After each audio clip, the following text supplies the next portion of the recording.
Alors, bienvenue à la résolution de cette énigme-ci. Alors, en gros, ce que je disais, c'est qu'il y a donc 100 cases. Derrière une des 100 cases, il y a un gros lot. Et les 99 autres, ben, il n'y a rien. Et il y a 100 concurrents. Alors, il y a forcément un des concurrents qui va gagner le gros lot. Les 99 autres, ben, meilleure chance la prochaine fois, comme on dit. Alors, comment ça fonctionne? La première personne qui choisit le premier concurrent, et l'ordre reste à établir, et d'ailleurs la question va porter sur l'ordre.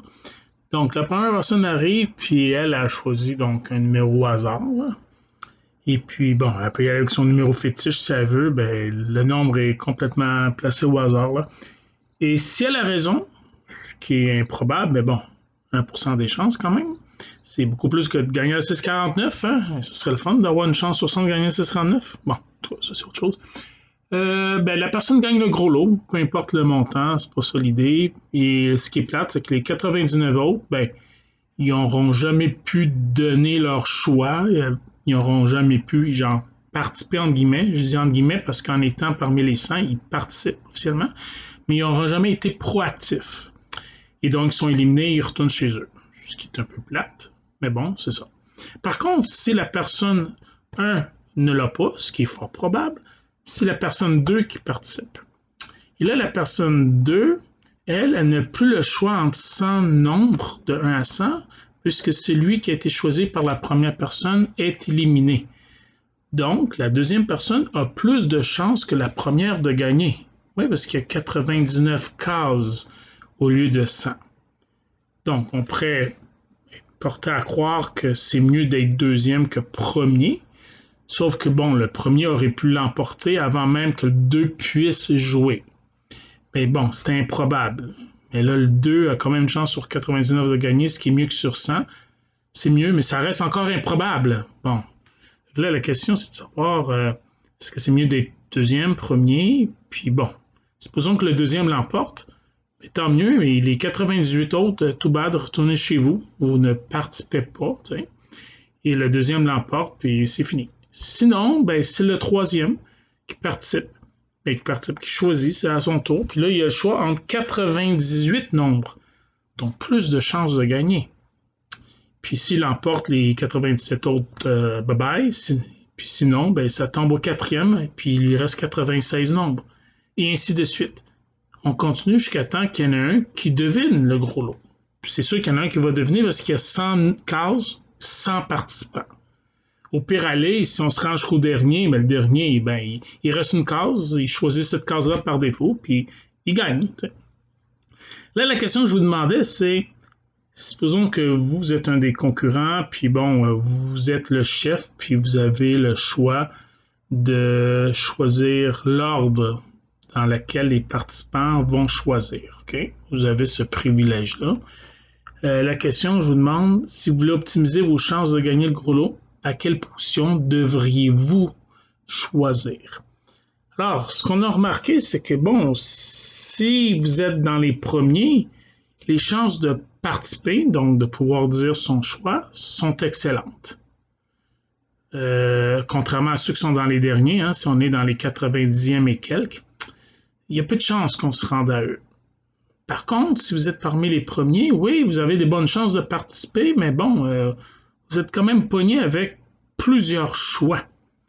De notre côté, si vous êtes dans les derniers, c'est fort peu probable qu'on se rende à vous, mais si on se rend à vous, c'est agréable, c'est une bonne nouvelle, hein? Vous avez des bonnes chances, des meilleures chances, beaucoup meilleures que les premiers. Fait que là, c'est une question de doser les probabilités de pouvoir participer versus la probabilité de pouvoir deviner. Puis les deux sont contradictoires. Hein? Plus on veut que la probabilité de participer soit grande, ça implique que la probabilité de deviner soit plus petite. Et inversement. Fait que peut-être au milieu, on a des chances raisonnables de participer, on a des chances raisonnables de gagner. Ouais, en fait, c'est souvent ça qui revient, parce que cette question-là, c'est une question d'énigme de maths, mais ici, en même temps, une espèce de sondage. Parce que j'ai remarqué, quand je pose la question, que les réponses qui reviennent le plus souvent, c'est quelque chose au milieu ou pas loin. tu sais, entre le 40e, le 60e, dépendamment de la mentalité de la personne. Mais c'est rarement dans les premiers et encore moins dans les derniers. Bref, les réponses les plus populaires, c'est ce qui est proche du milieu. Ensuite viennent les réponses de positions plus hâtives. Et en dernier lieu, des positions tardives. Et surtout, la plus tardive, le dernier. J'ai jamais vu quelqu'un dire le dernier.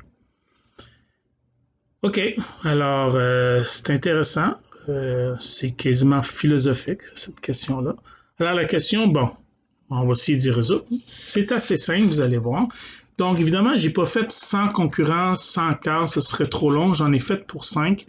Et vous allez voir le principe, le concept, le raisonnement qui se tient pour 5 va être le même pour 100. Okay? Donc supposons qu'on ait 5 participants. Ben, ceux qui pensent que la meilleure chose tantôt, c'était d'être autour du 50e sur 100, seraient tentés par le même raisonnement de dire, ben, je veux être le troisième, le participant C. Ben, ou, en fait, ça, c'est les cases A, B, C, D, E. Donc, on voudrait être le troisième concurrent, ou pire, peut-être deuxième, voire 1 ou 4, mais peut-être pas le dernier. Tu sais, c'est selon la même logique, ce serait dans cet ordre-là. Alors, voyons voir, on va calculer la probabilité de quelqu'un de gagner le gros lot. Alors, ce qu'il faut comprendre, ça se fait en deux temps.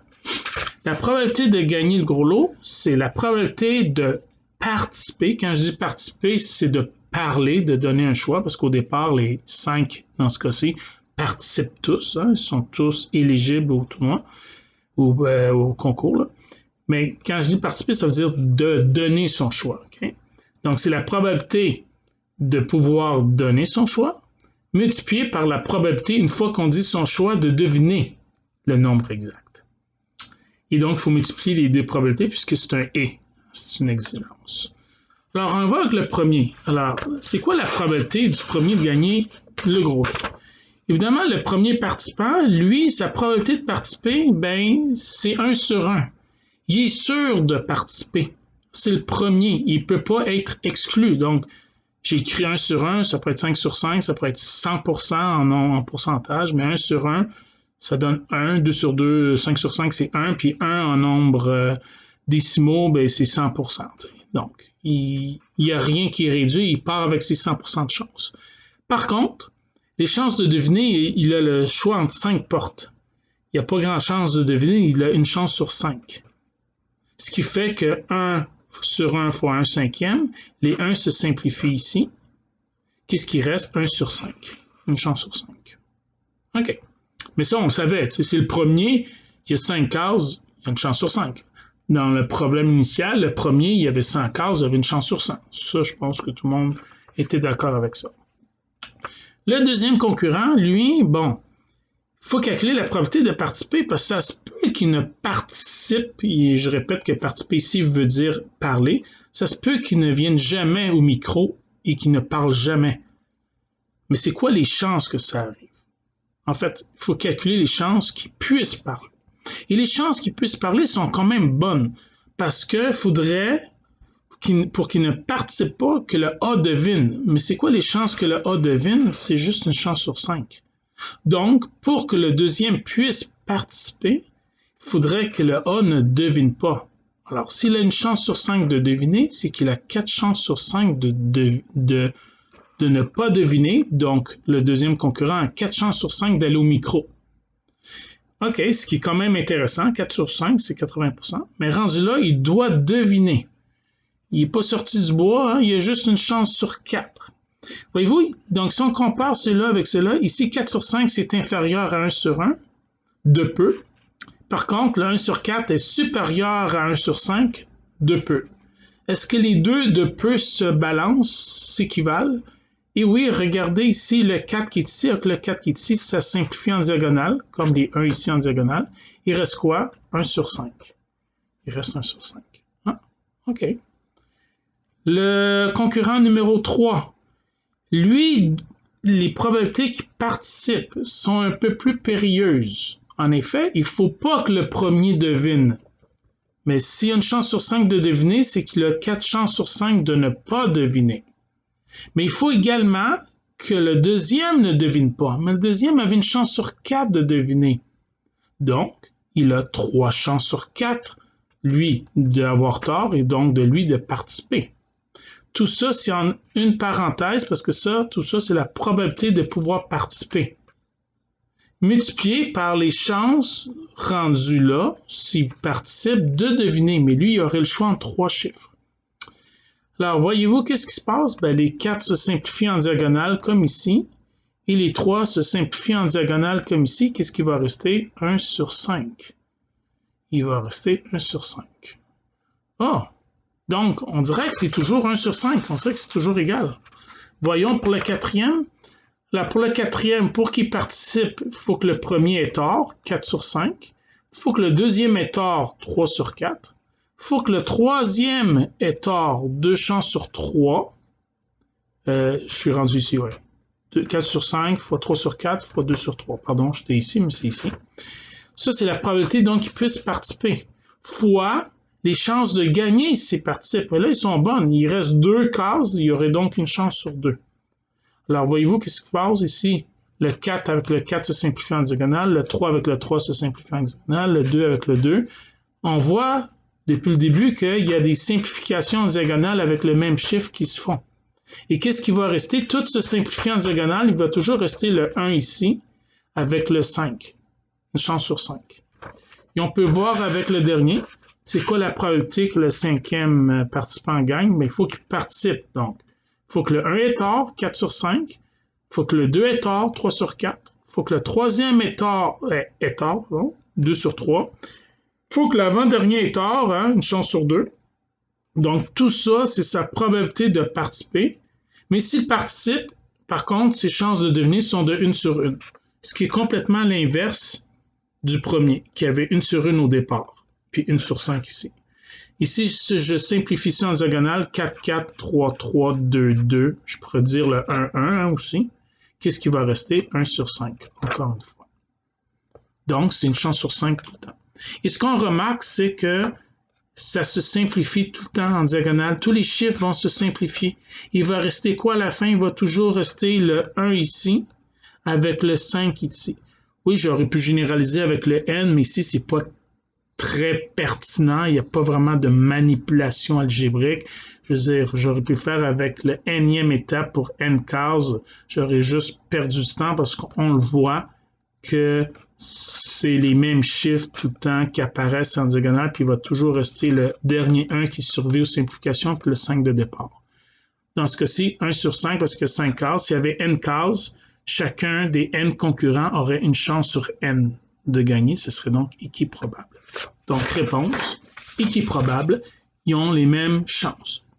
Puis quand on y pense, c'est logique. Pourquoi qu'il y aurait plus de chances à une position qu'à une autre? Puis si c'était le cas, ça se battrait pour avoir la position optimale.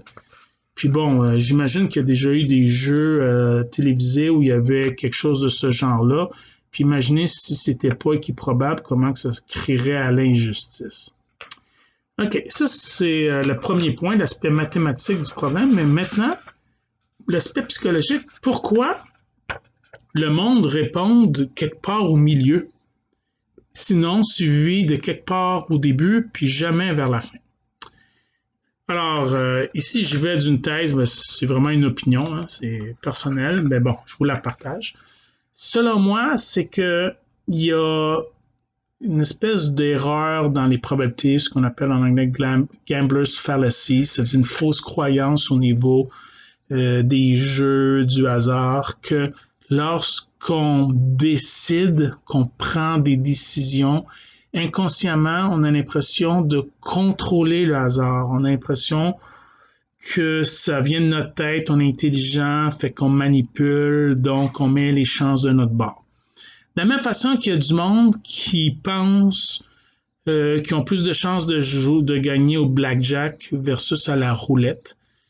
Parce qu'à la roulette, les règles sont faites de manière à ce que la maison gagne genre à peu près 53% du temps des minx.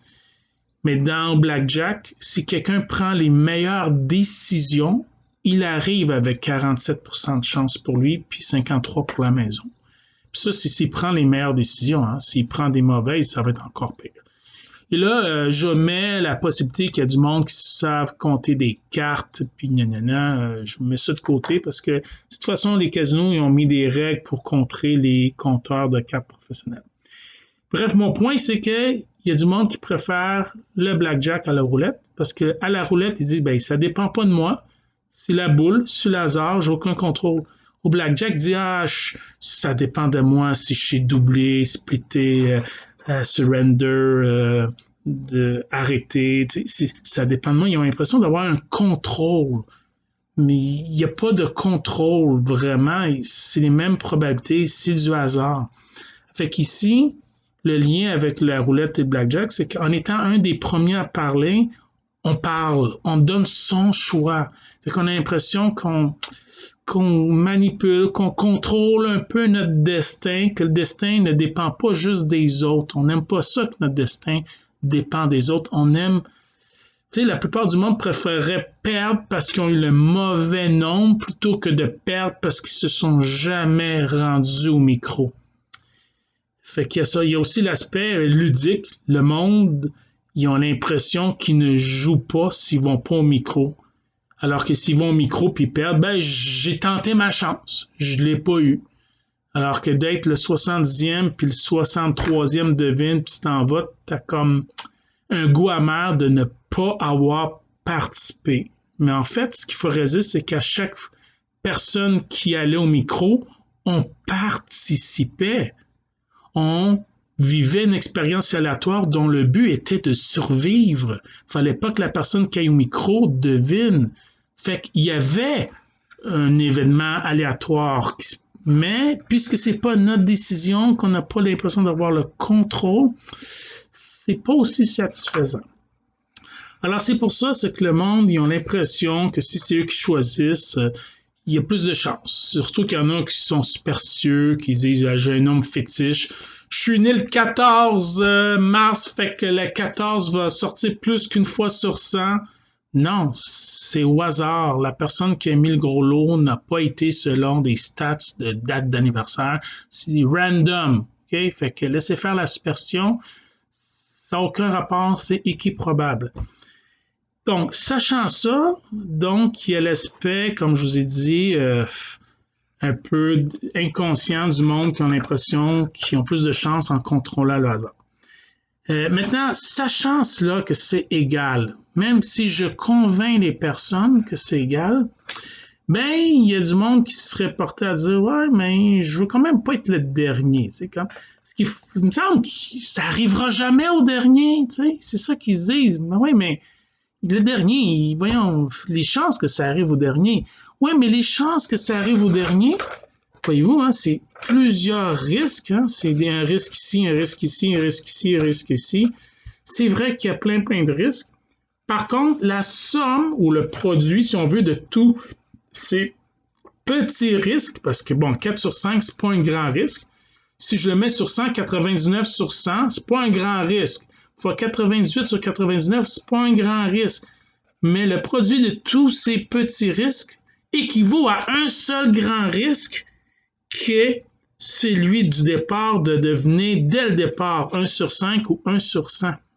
Et inconsciemment, le monde a l'impression que d'avoir plusieurs risques, ça dépasse un seul risque, aussi improbable soit-il cette chance de gagner.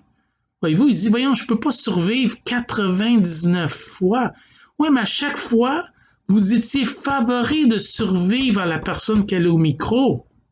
Pensez-y de même, tu sais. Fait que c'est assez intéressant psychologiquement, ce petit problème-là. C'est plus psychologiquement que mathématiquement, en fait. Puis je vais finir avec un autre aspect que je trouve bien intéressant, c'est l'aspect pragmatique. En fait, il y a quelqu'un qui l'a souligné. Supposons que vous savez que c'est équiprobable et que vous avez autant de chances de gagner en étant premier, au milieu, au dernier, peu importe. Ben, je répondrai comme la personne. C'est une raison pragmatique. Je serai le premier à choisir, pas par superstition, pas par avoir l'impression que je contrôle le hasard, pas parce que j'ai l'impression d'avoir plus de chance. C'est juste que, bon, si je participe, je suis le premier, puis j'ai pas bon, je m'en vais, je perdrai pas genre 1 heure à attendre après un gagnant, puis de réaliser que c'est pas moi. Genre, je suis 84e.